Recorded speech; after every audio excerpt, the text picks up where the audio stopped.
నడకలో రాజసం, పరుగులో పౌరుషం, గంభీరమైన ఆహార్యం. పంజా విసిరితే ప్రత్యర్థి నేల కొరగాల్సిందే.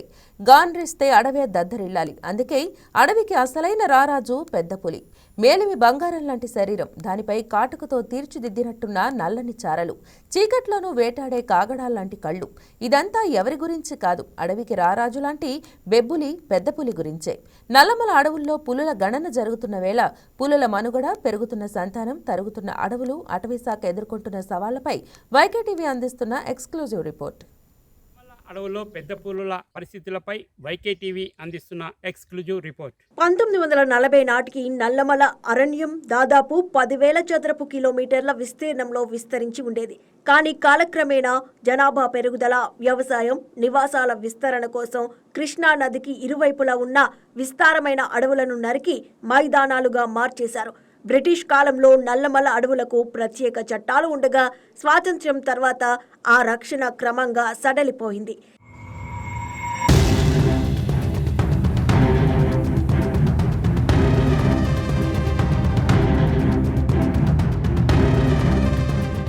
ప్రస్తుతం నల్లమలలో పెద్ద పులుల కోసం మిగిలింది కేవలం 3,720 చదరపు కిలోమీటర్ల అడవులే. ఒకవైపు పులుల సంఖ్య పెరుగుతుంటే మరోవైపు అడవులు మాత్రం తగ్గిపోతున్నాయి. అభివృద్ధి పేరుతో అటవీ భూములను పరిశ్రమలు, మైనింగ్, సాగునీటి ప్రాజెక్టుల కోసం కేటాయించడం పులుల మనుగడకు పెద్ద శాపంగా మారింది. తీసుకున్న అటవీ భూములకు బదులుగా మరో చోట అడవులు సృష్టించాల్సిన బాధ్యతను ప్రభుత్వాలు పూర్తిగా నిర్వర్తించకపోవడమే ప్రధాన సమస్యగా మారింది.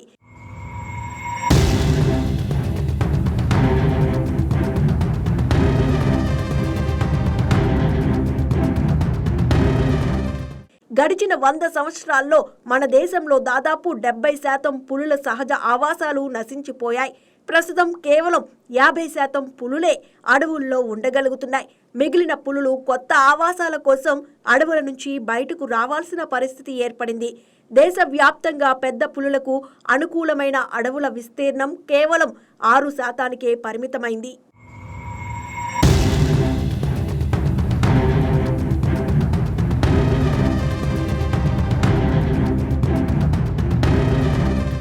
ఈ పరిస్థితుల మధ్య 1973లో అప్పటి ప్రధాని ఇందిరాగాంధీ ప్రాజెక్టు టైగర్ను ప్రారంభించారు. ఈ పథకం ద్వారా పులుల సంరక్షణకు ప్రత్యేక చట్టాలు, నిధులు, సంస్థలు ఏర్పడ్డాయి. National tiger conservation authority, wild life institute of India, global tiger forum వంటి సంస్థలు పులుల రక్షణకు కీలకంగా మారాయి. టైగర్ రిజర్వ్లో మన రాష్ట్ర బైఫర్కేషన్ అయిన తర్వాత అంతకుముందు రాష్ట్రము విభజన కాకముందు ఉన్నటువంటి మార్కాపురము, ఆత్మకూరు డివిజన్తో పాటు గిద్దలూరు, నంద్యాల టెరిటోరియల్ డివిజన్స్ కూడా మన టైగర్ రిజర్వ్ కింద యాడ్ చేయడం జరిగింది. ఆ రకంగా ప్రకాశం జిల్లా నుండి కూడా కొన్ని మండలాలు, అలాగే మాచర్ల పల్నాడు జిల్లా నుండి కూడా కొన్ని జిల్లాలు మన మండలాలు కలిపి మొత్తం 6,000 హెక్టేర్లు, 6,000 స్క్వేర్ కిలోమీటర్స్ ఏరియాని మనం పెంచుకోవడం జరిగింది. ఈ యొక్క టైగర్ సంతతి మన విభజన తర్వాత టైగర్ పాపులేషన్ అనేది హైయెస్ట్ గా మన రిపోర్ట్ అయ్యింది. గత 24లో 87 రిపోర్ట్ చేయడం జరిగింది. టైగర్స్ మన యూనిక్ నెంబర్ 87లో కూడా 11 కప్స్ కూడా మనం రికార్డ్ చేయడం జరిగింది. 87 ఇంక్లూడింగ్ కప్స్ 11 కప్స్ మనం రికార్డ్ చేయడం జరిగింది. 23లో 73 రికార్డ్ చేయడం జరిగింది. ఆ రకంగా టైగర్ పాపులేషన్ గత 23తో పోల్చుకుంటే 24 సంవత్సరంలో కొంచెం పెరిగింది టైగర్ పాపులేషన్. ఈ రకంగా 25లో ఇప్పుడు మనము స్టార్ట్ చేసాం, సెన్సస్ స్టార్ట్ చేసాం. ఇప్పుడు ఈ సంవత్సరము 26 ఏప్రిల్ మే మాసాల్లో మనము యొక్క phase 3 estimation, phase 4, phase 3 estimation కూడా కంప్లీట్ చేసుకున్న తర్వాత మే తర్వాత మనకి టైగర్ పాపులేషన్ యొక్క డీటెయిల్స్ వస్తాయి.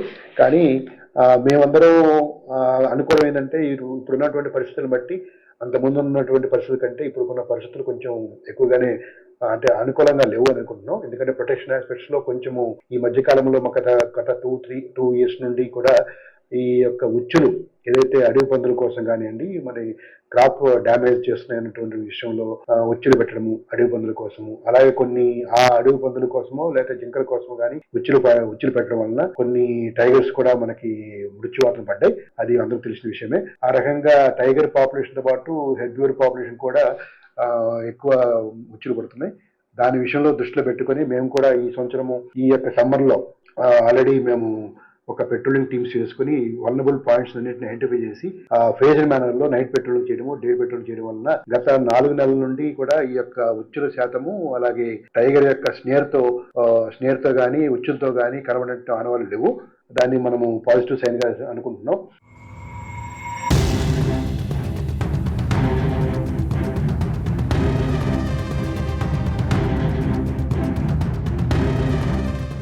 భారత ప్రభుత్వం ప్రతి 4 ఏళ్లకోసారి అఖిల భారత పులుల గణాంకాలను ప్రకటిస్తుంది.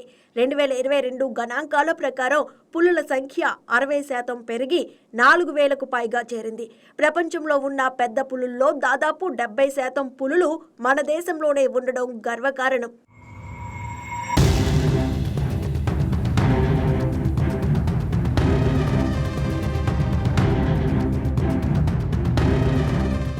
ఆంధ్రప్రదేశ్లోని నాగార్జున సాగర్ శ్రీశైలం టైగర్ రిజర్వ్ అంటే NSTR దేశంలోనే అతి పెద్ద పులుల అభయారణ్యం.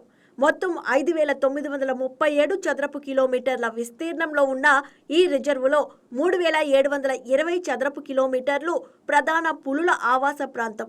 నంద్యాల, ప్రకాశం, పల్నాడు, గుంటూరు జిల్లాలతో పాటు కృష్ణానది అవతల తెలంగాణలోని అమ్రాబాద్ టైగర్ రిజర్వ్ వరకు పులుల సంచారం కొనసాగుతోంది.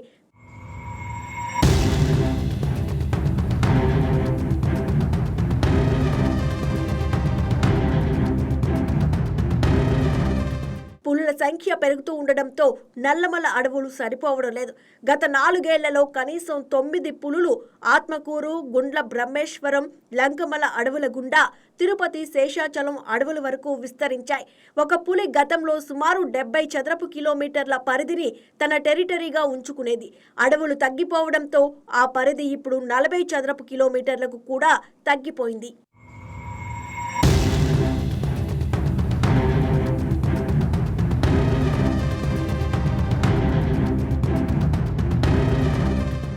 ఇదిలా ఉండగా నల్లమల NSTR పరిధిలో అటవీ శాఖ 24 గంటల నిఘా, ట్రాప్ కెమెరాలు, రివర్ పార్టీ బలగాలు, dog squad, anti poaching teams ను మోహరించింది. చెంచు గిరిజనులను టైగర్ ట్రాక్టర్లుగా నియమించి పులుల సంరక్షణలో భాగస్వాములను చేసింది. ఛత్తీస్గఢ్, ఒడిశా, ఆదిలాబాద్ ప్రాంతాల నుంచి కూడా పులులు నల్లమలలోకి ప్రవేశిస్తున్నట్లు అధికారులు గుర్తించారు.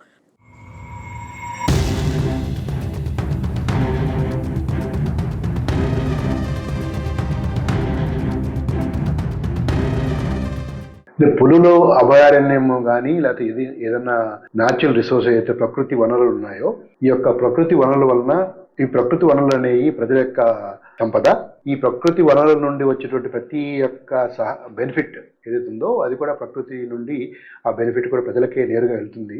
కానీ చాలా మంది మనము ప్రకృతి వనరుల్ని డబ్బు రూపాన వెలకట్టేటువంటి టింబర్ కానివ్వండి, లేకపోతే ఫారెస్ట్ ప్రొడ్యూస్ కానివ్వండి, లేకపోతే ఇంకేదైనా మెడిసినల్ ప్లాంట్స్ కానీ మనము ఎక్కువగా బేరీ చేస్తుంటాం. కానీ అదే ప్రకృతి నుండి ఏదైతే ప్రకృతి సంపద, ప్రజల సంపద ఉందో ఆ ప్రకృతి నుండి మనకి డబ్బు రూపాన వెలకట్టలేనటువంటి ఏదైతే ఈరోజు లైఫ్ సపోర్టింగ్ సిస్టమ్స్ ఏదైతున్నాయో, ఏదైతే ఆ సపోర్టింగ్ సిస్టమ్ లేకపోతే మనము ప్రతి ప్రాణి కూడా బతకలేదు. లైక్ క్లీన్ వాటర్, ఎయిర్, అలాగే అటువంటి మనము ఈ మధ్య కాలంలో కోవిడ్ వలన కూడా మనము ఆక్సిజన్ లేని పరిస్థితి.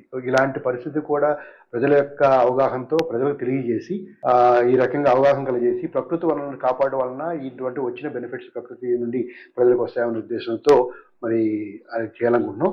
అలాగే ఈ రోజు ఉన్నటువంటి నల్లమలలో ఉన్నటువంటి రిజర్వాయర్స్ కానివ్వండి, డ్యామ్స్ కానివ్వండి, శ్రీశైలం డ్యామ్ కానివ్వండి, విఆర్పిసి డ్యామ్స్ కానివ్వండి, అది ఇంకేదన్నా వెలుగోడు రిజర్వాయర్ కానివ్వండి, రిజర్వాయర్ అనేటువంటి ఇవన్నీ కూడా ప్రజలు తెలుసుకోవాల్సిన ఆ పరిస్థితి. ఈ యొక్క అడవులు, కొండల మీద ఉన్నటువంటి అడవులు, చెట్లు ఏదైతే సుభిక్షంగా హెల్దీగా ఉన్నప్పుడే ఈ రకంగా మనకి వాటర్ ని అది స్పాంజ్ లాగా అబ్జర్వ్ చేసుకొని ఈ యొక్క కుంటల్లో వాటర్ వస్తుంది.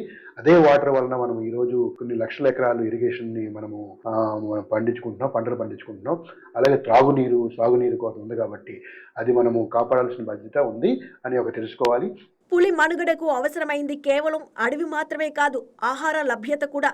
ఒక పులి తన ఆవాసంలో కనీసం 500 శాకాహార, మాంసాహార జంతువులు ఉండాలి. సంవత్సరానికి దాదాపు 60 పెద్ద జంతువులను వేటాడుతుంది. పులి లేకుంటే శాకాహార జంతువుల సంఖ్య పెరిగి అడవుల్లో వృక్ష సంపద నశిస్తుంది. అంటే అడవుల సమతుల్యతకు పులి కీలకం. అయితే అడవుల కొరత వల్ల పులులు మైదాన ప్రాంతాలకు రావాల్సి వస్తోంది. పత్తి, వేరుశనగ పంటల వైపు వచ్చే అడవి పందులను వేటాడే క్రమంలో పులులు వేటగాళ్ల ఉచ్చుల్లో చిక్కి మరణిస్తున్నాయి. అందుకే అటవీ సమీప ప్రాంతాల్లో కొన్ని పంటలు సాగు చేయొద్దని అధికారులు హెచ్చరిస్తున్నారు. దేశంలో 33% అటవీ భూభాగం ఉండాల్సి ఉండగా ప్రస్తుతం కేవలం 20% మాత్రమే ఉంది. అదే సమయంలో ప్రపంచంలోని 70% పులులకు ఆశ్రయం ఇస్తున్న మన అడవులు తీవ్ర ఒత్తిడిని ఎదుర్కొంటున్నాయి.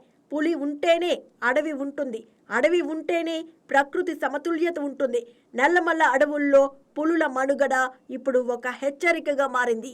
నల్లమల్ల అడవుల్లో అంతరించిపోతున్న పెద్ద పులుల సంరక్షణ కోసం అటవీ శాఖ మరింత కఠినమైనటువంటి ఆంక్షలు అమలు చేయాలని పలువురు ప్రభుత్వాన్ని డిమాండ్ చేస్తున్నారు. నల్లమల్ల నుంచి B Srinivas, senior special correspondent, YK TV. Please subscribe to YK TV Network. Please subscribe to YK TV. Please watch YK News. Don't forget to subscribe YK News channel